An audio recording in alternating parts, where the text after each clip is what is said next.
Bernstein, director de la Liga Anti-Defamation en Estados Unidos. Welcome to Mexico. Thank you. Thank you for having me. Well, we know that you signed in New York a cooperation agreement to identify attacks against Latin Americans and immigrants. Tell us how this initiative will work.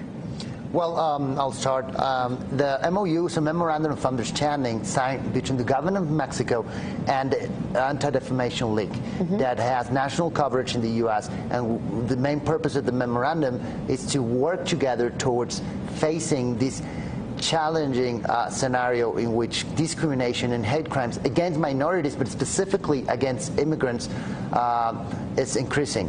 And that has been translated into a series of workshops that we started very early in New York, and maybe even want to expand a bit on that. So we've been doing work with different consulates, including the Mexican Consulate. With we have 25 offices around the country.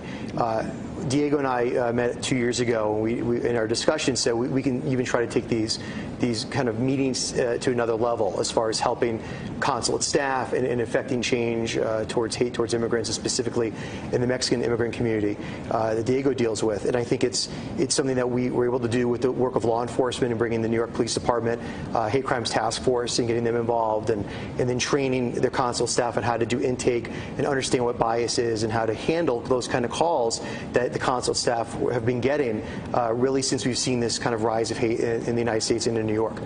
Okay, and who is participating in these workshops? Are also the consulates, the people that maybe might be victims, or also police officers? I don't know who is involved in this. When it comes to the memorandum between the Anti-Defamation League and the Mexican government, those workshops are being instrumented at every one of the 51 consulates Mexico has across the U.S. So the initial phase, which will take place in the next months, includes on the first hand consular officials, officials of the government of Mexico that work in each of these consulates, so that they can have the tools themselves to identify possible cases of bias and hate crimes, and they can, better perform their duties and be able to denounce and accompany the victims that they identify. And then in the second phase, it will include leaders from the migrant community.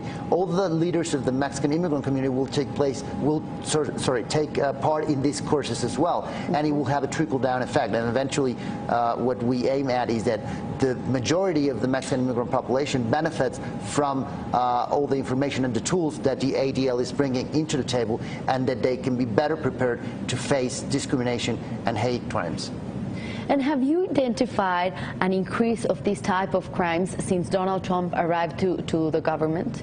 There's a spike in hate crimes that the NYPD documented after the election. There was a double-digit increase, and that number held into 2017. We've seen anti-Semitic incidents in New York and across the country at record highs. We've been tracking anti-Semitic incidents in the United States since 1979. New York, we had a 90% increase from 2016 to 2017. Across the country, over 60%. So very concerning, and we see those trends. And we know that when it's happening to Jews, it's certainly happening to other minority groups across the country and in New York. So it's something we have to take very seriously. And who have been the main responsible of these attacks?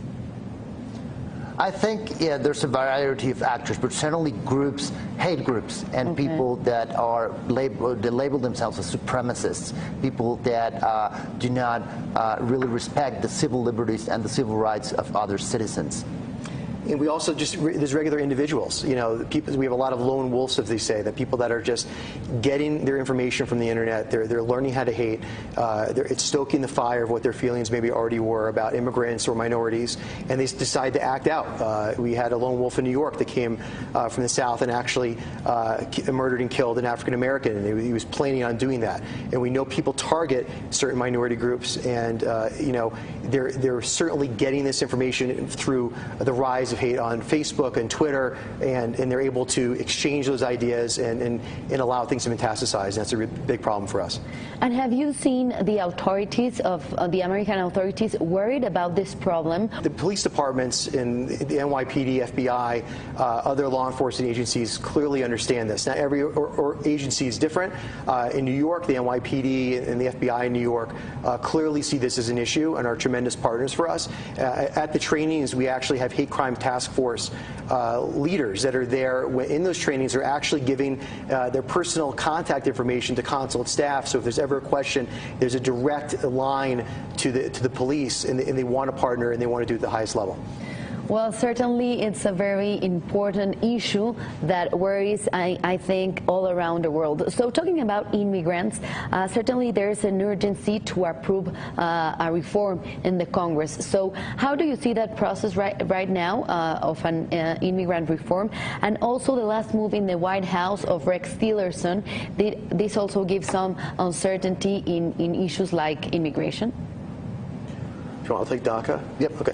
So I think with DACA in the immigration policies, clearly we were at the ADL. We were very upset that it wasn't part of the past federal budget, and we were very vocal about the president's stance on DACA, and we were a big supporter of DACA and a big supporter of Dreamers. And we are in America a nation of immigrants, and we support that. And we were immigrants too, the founders especially of the ADL over 100 years ago, and we do everything in our power to speak out loudly. Our CEO Jonathan Greenblatt is very vocal, a supporter of immigration policy and reform in support of DACA, and we want. And I think it's very representative that the Anti-Defamation League sees in Mexico a partner, because this speaks a lot of how in the United States, in spite of what we have seen recently at certain circles and maybe at the federal level in terms of implementation of immigration laws, there's a lot of American citizens and certainly civil society organizations that support